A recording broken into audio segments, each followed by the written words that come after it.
Bonjour chers amis, les amateurs de l'astrologie, chers clients, je suis Olga Vassilchuk et je vous propose aujourd'hui la revue astrologique de la dernière semaine du mois de mars, entre le 26 mars jusqu'au 1er avril 2018.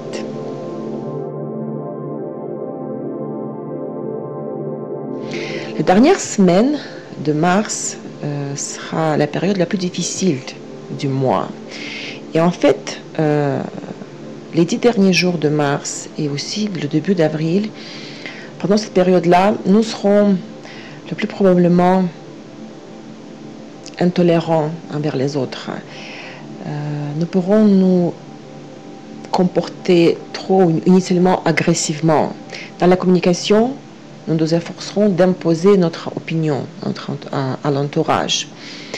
Tout cela peut mener à l'agression ou à des mesures hâtives et non constructives, à des mesures, à des pas, à des actions hâtives et non constructives. Maintenant, il est préférable de prêter attention aux affaires et aux projets courants, d'analyser ce qui a été fait dans le passé, d'écouter nous-mêmes, de prêter attention aux idées différées et au parcours déjà effectué. Penser au présent et au passé, pas au futur, parce que notre vision du futur, en ce moment-là, sera dans la zone de visibilité limitée. Ce sera la dernière semaine de mars sera difficile et pleine de tensions et d'obstacles. Cela n'annule pas notre progression, mais cela la rend difficile et assez limitée. Et la principale difficulté des 10 derniers jours de mars est que nous ne comprenons pas, nous ne comprendrons pas, nous aurons du mal à juger, à évaluer en quoi consistent toutes les difficultés et comment gérer les changements qui ne vont pas tarder. Le problème du contrôle et de la forte pression de notre part envers les autres et de la part des autres envers nous se manifestera surtout entre le 24 et le 29 mars, donc les derniers jours de la semaine et du mois. Et les événements de ce jour peuvent nous conduire à une réévaluation de nos attachements et de nos choix. En fait, en fin de compte, au final, tout s'arrangera, tout ira bien. Mais lorsque nous sommes amenés à renoncer à quelque chose de significatif qui est important pour nous, il est toujours très difficile pour nous d'imaginer que dans les nouvelles conditions, dans les conditions différentes, nous pourrions nous sentir aussi bien et confortables.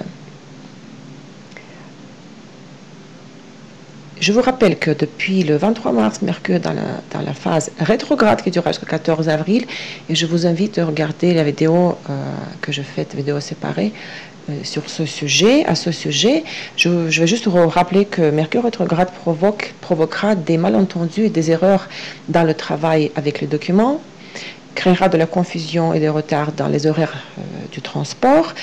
Donc, par conséquent, il faut rester attentif, plus attentif que d'habitude dans notre vie quotidienne, et il faudra essayer de plutôt terminer ce que vous avez commencé avant, sans nous lancer dans les nouvelles entreprises, dans les nouveaux projets. Donc, encore une fois, dans la vidéo sur Mercure rétrograde en Bélier, vous trouverez plus de détails sur ce transit. L'aspect très très fort, très important de la semaine, le 29 mars, jeudi, je crois. Oui. Vénus est en conjonction avec Uranus. Bien sûr, elle est dans l'orbe entre le 25 mars jusqu'au 1er avril, les quelques derniers jours de la semaine. Pendant la conjonction Vénus-Uranus, plusieurs de nous peuvent découvrir des nouveaux centres d'intérêt, le passe-temps, ce qu'on dit en anglais hobby, n'est-ce pas, le passe-temps, des idées nouvelles et inhabituelles au sujet de notre expression de soi dans le monde extérieur aussi, peuvent venir dans notre esprit, peuvent surgir, peuvent apparaître. Certains voudront peut-être essayer un nouveau champ d'activité. pour les personnes des professions créatives, pour les designers, les artistes, les musiciens, les peintres, les poètes, ce sera le temps sûrement très fructueux. Vénus conjonction Uranus.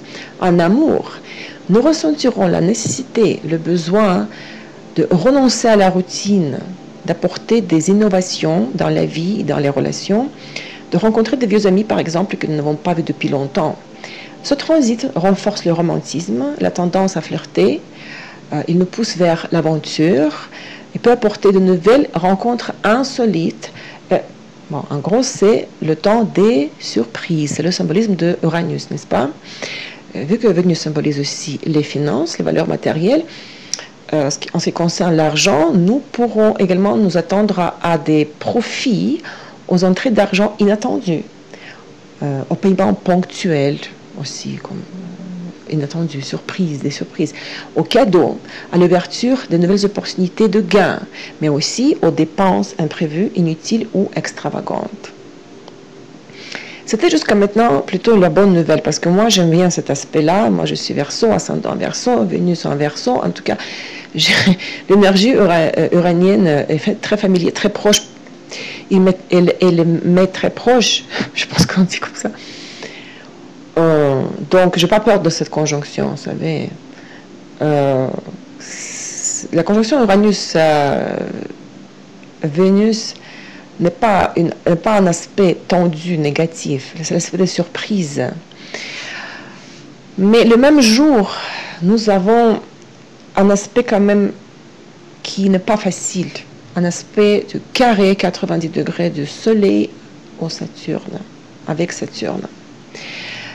Cet aspect qui est très lourd, difficile et triste, créera un conflit entre le désir de mettre en œuvre de nouveaux programmes et de lancer de nouvelles affaires, le Soleil, notre conscience profonde, expression de soi, le potentiel créatif, et les réalités de la vie, entre l'envie de nous exprimer et de lancer des nouvelles, de réaliser nos idées, entre cela et la réalité de la vie, parce que Saturne, c'est la réalité, la structure, l'ordre. La pédanterie, l'organisation exagérée, la bureaucratie, la réglementation excessive vont déloger la nouveauté, les tendances, le besoin du nouveau, des nouveautés, ce qui nous obligera à chercher les moyens de surmonter les désaccords. C'est un aspect de blocage, aspect de ralentissement, aspect de tristesse, des obstacles. Je n'aimerais pas ici, bien sûr, exagérer, enfoncer le clou, mais quand même, c'est ça l'interprétation de l'aspect carré Soleil-Saturne. Le pessimisme, la dépression, voire la dépression, la tristesse et même le chagrin que nous pourrons ressentir pendant ce transit risque de nous faire plonger carrément dans l'état d'apathie. La conséquence de cela sera par exemple la lenteur et le manque de détermination dans notre propre comportement, ce qui devrait malheureusement retarder la prise de décisions importantes pendant une longue période. Aspect de blocage, encore une fois. Durant ce transit, la vitalité physique et les fonctions protectrices du corps seront réduites. Les relations intimes avec les partenaires et celles avec les proches ne seront qu'un fardeau pour nous.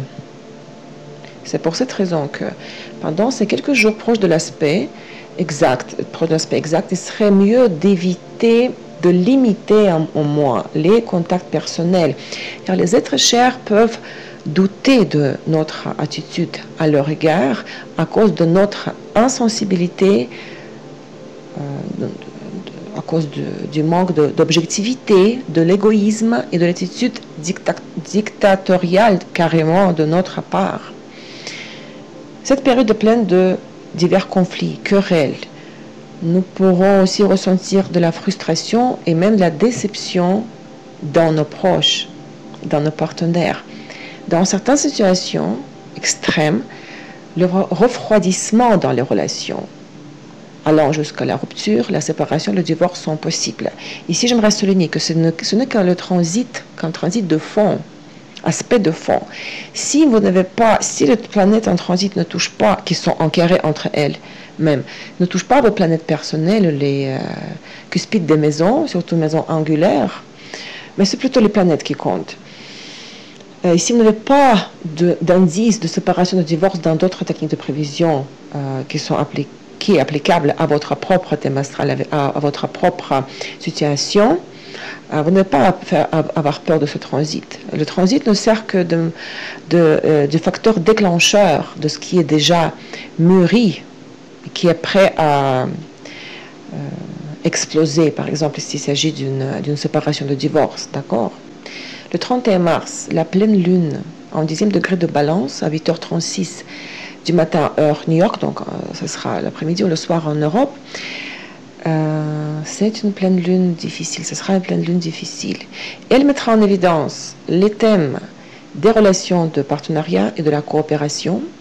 Elle peut provoquer des situations très dures, changer radicalement nos plans et restructurer nos relations.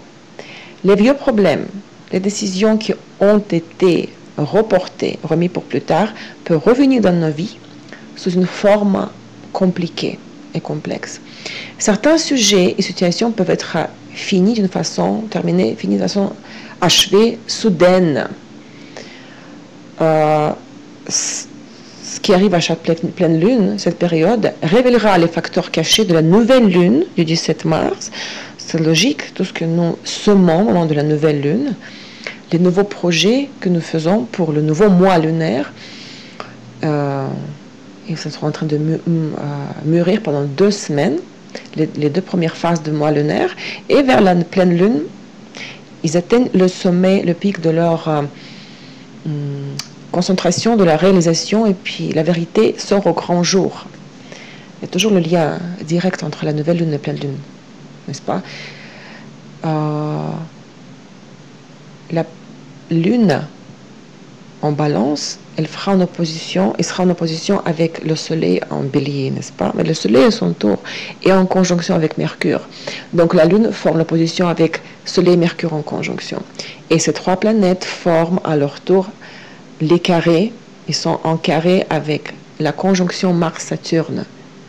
Mars-Saturne carré lune, Mars-Saturne carré soleil-Mercure. Ce qui nous donne le carré en T, la configuration des aspects qui est très tendu, très difficile. Et cette configuration, cette fois-ci, le carré en T de cette pleine lune, n'a pas d'aspect harmonieux. Elle n'a aucun sextile, aucun trigone. D'accord? Et ce qui pose un problème, en fait, parce que les difficultés qui s'accumulent vers ce moment et qui atteindront le pic de leur concentration n'auront pas de solution simple. Ce sera comme trancher oui ou non, noir ou blanc, tout ou rien, pour plusieurs d'entre nous qui seront en confrontation, parce que pleine lune, c'est toujours la confrontation, c'est l'opposition, soleil, lune. Nous pouvons faire face à la pression, à l'abus du pouvoir et aux tentatives de manipulation. Les conflits avec les partenaires, avec les autorités, avec la loi sont très très probables. Cela peut être le temps de la fin d'une coopération ou une autre possibilité, un autre scénario possible. Afin de poursuivre une coopération, les 2 parties auront besoin de se mettre d'accord sur le respect mutuel des conditions, ce qui sera justement difficile à faire. Les 2 côtés auront du mal à trouver le point d'entente. C'est toujours le problème de la pleine lune. Donc pour cette raison, les jours proche de la pleine lune, même 2 jours avant, 2 jours après, mais surtout le jour de la position soleil-lune, nous devons absolument respecter la subordination et la discipline. Il est préférable de ne pas s'asseoir à la table de négociation parce que le compromis sera difficile à trouver. Et si je résume un petit peu en récupérant tout ce que, en reprenant les données que je viens vous décrire, fin mars, début avril, sur le fond, dans le contexte de la pleine lune, en balance, sur le fond du carré hanté qui est formé au moment de la pleine lune, et en plus en ayant la phase rétrograde de Mercure, tout cela, cette période-là, fin mars, début avril, à cause de tous ces aspects tendus, fait ressortir sur le premier plan dans nos vies les sujets importants suivants. Les relations de partenariat, que ce soit partenariat d'affaires ou amoureux, les enjeux des obligations et des responsabilités. Et il faut garder en tête que dans les relations instables, je souligne encore une fois, dans les relations fragiles et instables, il y a un risque de rupture, de séparation, de divorce. Ce sont les énergies de fond. J'aimerais quand même terminer par une note joyeuse. Quelque chose de positif. Le 31 mars, notre Vénus est en ingression. Il passe du signe de Bélier. Il rentre dans le signe de Taureau, où il restera jusqu'au 24 avril. Le transit de Vénus par le Bélier, où il est dans la position faible, il est en exil, est particulièrement difficile pour les femmes. Lors de ce transit, lors du passage de Vénus par le signe de Bélier, leur essence féminine est soumise à des épreuves par les énergies très dures. Le défi de ce temps, pour les femmes surtout, est de rester douce, tolérante, féminine, sensible, c'est-à-dire faire transmettre les courants d'énergie féminine. D'accord? Et ce qui n'est pas facile de faire pendant Vénus, pendant le transit de Vénus par Bélier. En revanche, Vénus en Bélier ajoute de la passion aux relations de partenariat. Il y a de la passion. Il y a beaucoup de choses qui bougent, qui se passent en ce moment-là. Et donc le 31 mars, Vénus entre dans le signe de Taureau, qui est prudent, bien sûr, qui est concret, réaliste et prudent. Ce qui est sans doute en plus, c'est en plus. Sur le fond, n'oublions pas que nous avons en ce moment-là le carré hanté de la pleine lune. Donc, grâce à cette ingression de Vénus en Taureau, il sera plus facile pour nous de contrôler nos sentiments. Cela augmente par conséquent la chance d'éviter des explosions impulsives lors de la nouvelle lune, de la pleine lune et le carré hanté qui est formé en même temps. Et ce qui va à son tour nous aider à nous échapper aux problèmes inutiles. Nous nous y échapperons pas totalement, je crois pas, parce que la pleine lune reste une pleine lune, mais quand même l'ingression de Vénus en Taureau nous aide, d'accord, à nous contrôler dans nos émotions, dans nos sentiments. Et pour finir, quelques mots sur la position de Vénus en Taureau. C'est une position très forte, on appelle ça en trône, dans le signe de sa gouvernance. Et pendant ce transit, jusqu'au 24 avril, nous aurons le désir d'acquérir des beaux objets de marque prestigieuses, par exemple, les objets chers. Nous rechercherons et nous apprécierons le confort et la beauté. Les relations avec les partenaires vont se renforcer, sûrement car nous aurons besoin, tous besoin de la stabilité émotionnelle. C'est un bon moment également pour la réalisation de tous les projets créatifs. Nous pourrons avoir envie de faire des achats importants, de conclure des accords de partenariat, que ce soit en amour ou en affaires, à long terme. Cependant, n'oublions pas que Mercure est rétrograde. Et pour cette raison, il est préférable de renoncer à ces nouveaux contrats et à des achats pour le moment, jusqu'à la fin de la phase rétrograde du Mercure au moins. D'accord? Donc, j'espère que cette information ne vous a pas fait trop peur. C'est toujours mieux d'être prévenu, n'est-ce pas? Averti. Donc, profitez pleinement de ces énergies de la pleine lune. Utilisez-les d'une manière constructive. Soyez sages. Joyeuse pleine lune. Courage, patience, tolérance, amour. Merci pour votre temps, pour votre fidélité. Je vous parle très bientôt la semaine prochaine. Au revoir.